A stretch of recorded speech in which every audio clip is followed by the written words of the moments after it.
World stroke day എന്നാണ് അറിയപ്പെടുന്നത്. ലോകത്ത് എവറി 40 സെക്കൻഡ്സിൽ ഒരു സ്ട്രോക്ക് പേഷ്യൻസ് ഉണ്ടാകുന്നതാണ് കണക്ക്. ഈ കാലഘട്ടങ്ങളിൽ സ്ട്രോക്ക് അല്ലെങ്കിൽ പക്ഷാഘാതം, ഹൈപ്പർ ടെൻഷനും ഡയബറ്റീസും ഉള്ളവരിലാണ് കൂടുതലായിട്ട് കണ്ടുവരുന്നത്. അതിൻ്റെ പ്രധാന കാരണം ഇത്തരത്തിലുള്ള അസുഖങ്ങളുള്ളവരിൽ അമിതമായിട്ടുള്ള മെൻ്റൽ സ്ട്രെസ്സും ഭക്ഷണത്തിലുണ്ടാകുന്ന നിയന്ത്രണമില്ലായ്മ അല്ലെങ്കിൽ വ്യായാമക്കുറവ് എന്നൊക്കെയാണ്.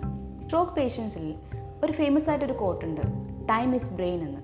അതായത് എല്ലാ സ്ട്രോക്ക് പേഷ്യൻസിലും സമയം ഒരു പ്രാധാന്യമാണ്. അതായത് എത്രയും പെട്ടെന്ന് ഒരു സ്ട്രോക്ക് പേഷ്യൻറ്റിന് ഇമ്മീഡിയറ്റ് ആയിട്ടൊരു എമർജൻസി കെയർ കൊടുക്കുന്നോ മെഡിക്കൽ കെയർ കൊടുക്കുന്നോ അത്രയും അവർ ഫാസ്റ്റായിട്ട് റിക്കവർ ചെയ്യുന്ന അർത്ഥം. നേരെ തിരിച്ച് നമ്മൾ എത്രത്തോളം നമ്മൾ സമയം വൈകിപ്പിക്കുന്നോ അത്രത്തോളം അവരുടെ ബ്രെയിൻ പെർമനൻറ്റ് ഡാമേജിലോട്ട് മാറുന്നു എന്നർത്ഥം. എന്തൊക്കെയാണ് നമുക്ക് സ്ട്രോക്കിൻ്റെ ലക്ഷണങ്ങളെന്ന് നോക്കാം. അതിലേറ്റവും പ്രധാനപ്പെട്ട എന്ന് പറയുന്നത് കൈകാലുകൾക്കുണ്ടാകുന്ന ബലക്ഷയം അല്ലെങ്കിൽ ബലക്കുറവ്, സ്പീച്ചിലുണ്ടാകുന്ന യഥാർത്ഥത്തിൽ ഇമ്പയർമെൻറ്റ് അല്ലെങ്കിൽ സ്ലേർഡ് സ്പീച്ച് എന്ന് പറയും. അല്ലെങ്കിൽ നമ്മൾ മനസ്സിലുള്ളതായിരിക്കില്ല ഒരു സ്ട്രോക്ക് പേഷ്യൻറ്റ് സംസാരിക്കുന്നത്. മൂന്നാമത്തേതെന്ന് പറയുന്നത് ഫേഷ്യൽ, അതായത് ഫേസ് മസിൽസിനുണ്ടാകുന്ന വീക്ക്നെസ്, പ്രത്യേകിച്ച് നമ്മുടെ ഫേസിൻ്റെ ലോവർ പാർട്ടിലുണ്ടാകുന്ന വീക്ക്നെസ് ആണ് ഒരു മൂന്നാമത്തെ ഒരു സിംറ്റംസായി കണക്കാക്കുന്നത്. അതുകൂടാതെ തന്നെ ഒരു ഓൾട്ടേർഡ് ആയിട്ടുള്ള സെൻസോറി ഉണ്ടാകാം.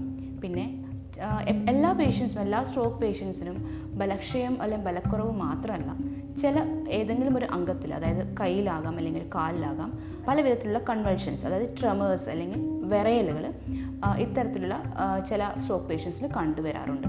ഇനി നമുക്ക് ആയുർവേദത്തിൽ ഇതെങ്ങനെ നമുക്കത് ചികിത്സിക്കാം അല്ലെങ്കിൽ ചികിത്സയുണ്ടോ എന്നൊക്കെ നമുക്ക് നോക്കാം.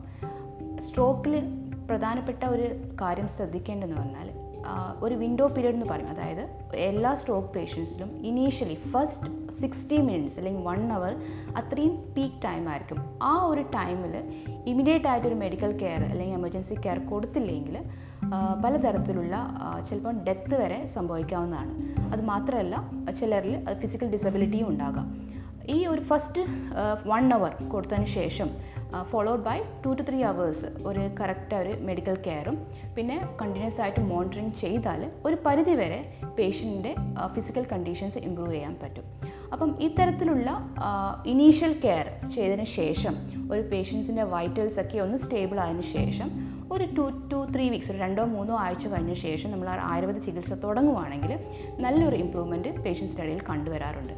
എന്തൊക്കെയാണ് ചികിത്സ എന്ന് നമുക്ക് നോക്കാം. ഒരു 2-3 ആഴ്ച അല്ലെങ്കിൽ ഒരു മാസം കഴിഞ്ഞിട്ട് ഒരു പേഷ്യൻ്റ് വരുമ്പോൾ ഇനീഷ്യലി നമുക്ക് കണ്ടുവരാറ് മസിൽസ് ചിലപ്പം കുറച്ചൊരു ലൂസായിരിക്കും, അല്ലെങ്കിൽ ചിലപ്പം പലപ്പോഴും മിക്കവാറും ടൈമിലും വളരെ റിജിഡ് ആയിരിക്കും, അല്ലെങ്കിൽ കട്ടിയായ മസിൽസ് ആയിരിക്കും പലപ്പോഴും പേഷ്യൻസിൻ്റെ ഇടയിൽ കണ്ടുവരാറ്. അങ്ങനെയുള്ള സിറ്റുവേഷനിലൊക്കെ ആയുർവേദത്തിൽ ഇനീഷ്യലി ഒരു രൂക്ഷമായിട്ടുള്ളൊരു ക്രിയകൾ, അതായത് ഉദ്വർത്തനം പോലെ അല്ലെങ്കിൽ ധാന്യാമൃതധാര അല്ലെങ്കിൽ രൂക്ഷമായിട്ടുള്ള പൊടിക്കിഴി പോലത്തെ കിഴികൾ ഉപയോഗിക്കാവുന്നതാണ്. അതിൻ്റെ കൂടെ തന്നെ ആ ഒരു സ്റ്റേജ് കഴിഞ്ഞതിന് ശേഷം മാത്രമേ കുറച്ച് സ്നേഹനമായിട്ടുള്ള അതായത് അഭ്യംഗമോ പിന്നെ സ്നിഗ്ധമായ സ്വേദനങ്ങൾ അതായത് ഇലക്കിഴികൾ, അത് കഴിഞ്ഞിട്ട് അതിന് കൂടെ തന്നെ ആ ഒരു ന്യൂറോളജിക്കൽ ഡെഫിസിറ്റ് ഒന്ന് കറക്റ്റ് ചെയ്യാൻ വേണ്ടിയിട്ട് തലയിൽ മൂർധാവിൽ നമ്മൾ ശിരോതളം അല്ലെങ്കിൽ ശിരോപിജു അല്ലെങ്കിൽ ശിരോവസ്തി പോലത്തെ ട്രീറ്റ്മെൻറ്റ്സ് വളരെ ഫലപ്രദമായി കണ്ടുവരാറുണ്ട്. അതുകൂടാതെ തന്നെ ഒരു ഫോളോ അപ്പ് ആയിട്ടുള്ള ട്രീറ്റ്മെൻറ്റ്സ് എന്ന് പറയുന്നത് വസ്തിയോ അല്ലെങ്കിൽ പിഴിച്ചിൽ, എക്സ്റ്റേണലായിട്ട് പിഴിച്ചിലും പിന്നെ ഞവരക്കിഴിയൊക്കെ നമുക്ക് ചെയ്യാവുന്നതാണ്. ഈ തരത്തിലുള്ള എക്സ്റ്റേണൽ തെറാപ്പീസിന് പോലെ തന്നെ ഇമ്പോർട്ടൻ്റ് ആണ് ഇൻറ്റേർണലി ആയിട്ടുള്ള മെഡിക്കേഷൻസും. ആ ഒരു ന്യൂറോളജിക്കൽ ഡെഫിസിറ്റ് കറക്റ്റ് ചെയ്യാൻ വേണ്ടിയിട്ട് വളരെ വളരെ ഗുണപ്രദമായ മെഡിസിൻസ് ആയുർവേദത്തിലുണ്ട്. അതിന് കൂടെ തന്നെ അവർക്ക് വൈറ്റൽസ് ഇമ്പ്രൂവ് ചെയ്യാൻ വേണ്ടി അല്ലെങ്കിൽ അതൊരു സ്റ്റേബിൾ ചെയ്യാൻ വേണ്ടിയിട്ട് അതിൻ്റെ കൂടെ തന്നെ മോഡേൺ മെഡിസിൻസും അവർക്ക് എടുക്കാവുന്നതാണ്. അപ്പോൾ എപ്പോഴും നിങ്ങൾ ശ്രദ്ധിക്കേണ്ടത് എന്ന് പറയുന്നത് നമ്മൾ എപ്പോഴും ആയുർവേദത്തിൽ സ്ട്രോക്ക് പേഷ്യൻസ് വരുന്നത് ഒന്നിക്കൽ ഒരു 3 മാസം അല്ലെങ്കിൽ 6 മാസം അല്ലെങ്കിൽ 1 വർഷം കഴിഞ്ഞിട്ടൊക്കെ ആയിരിക്കും ഒരു ആയുർവേദ ചികിത്സയിലോട്ട് വരുന്നത്.